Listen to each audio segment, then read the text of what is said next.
To bring in Vice President of Medical Affairs at Hello Heart, Dr. Jane Morgan. Dr. Morgan, thanks for joining us. Hi, Anna. Thank you. So what's your reaction to this possibility? Do you think this is a good or a bad idea?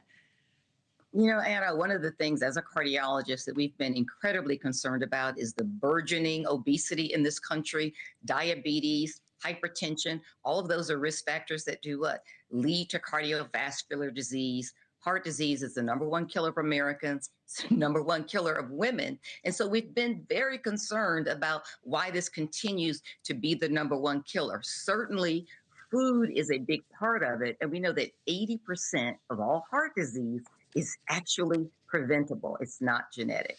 Well, some would say, this sounds really insensitive that they're not going to let people who are on food stamps be able to buy the food that they want to eat. But can you talk a little bit about how things have changed in our history? I've studied community health when I was in college, and back in the day, it used to be that when you were poor, you couldn't get enough to eat. And now when you're poor, very often, because the foods are so, high in calories but low in actual nutrients, there's an obesity problem for people who are in poverty.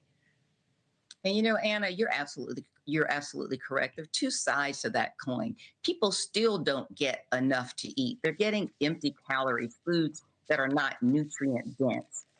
And when we look at both sides of that coin, very well intended. However, there are still people, especially those in rural America and some areas on the margins of urban America, that are in these food deserts, and you really only have access to what is available to you. We have to remember that 25% of people that are utilizing food stamps are disabled, another 20% are elderly, 40% are children. So we have to take into account all of these things. Additionally, this is actually being used as money, and fruits and vegetables are so much more expensive than cheap food. And so that still doesn't correct for how are you going to have enough food stamps to buy these fresh items.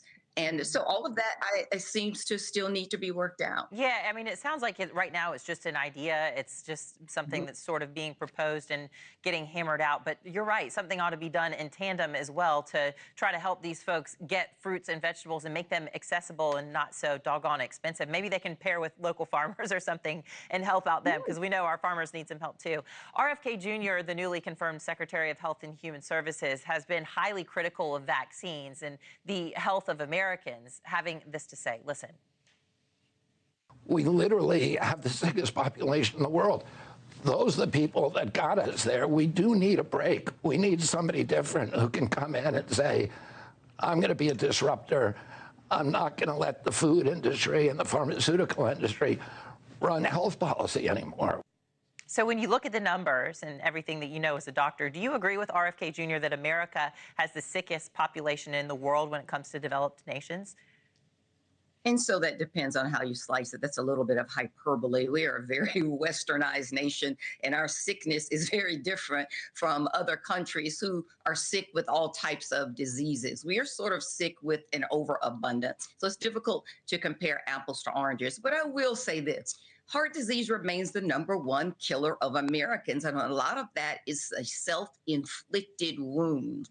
It is how we live, how we are developing our food chains, how we're utilizing those food chains, and that is something that actually does. We need to take a very close look at that and see what can be done. Because as you rightly stated in your study of community health, it seems that in the past people didn't have enough food, but actually that's what's happening. It's a smokescreen. We don't have enough food. We're having empty calories, and that keeps you continuing to eat and graze on more and more and more processed and non-nutritional foods. Yeah, and we got to get in the school cafeterias too to teach them young how to eat, and I could talk about that forever. But let's talk about the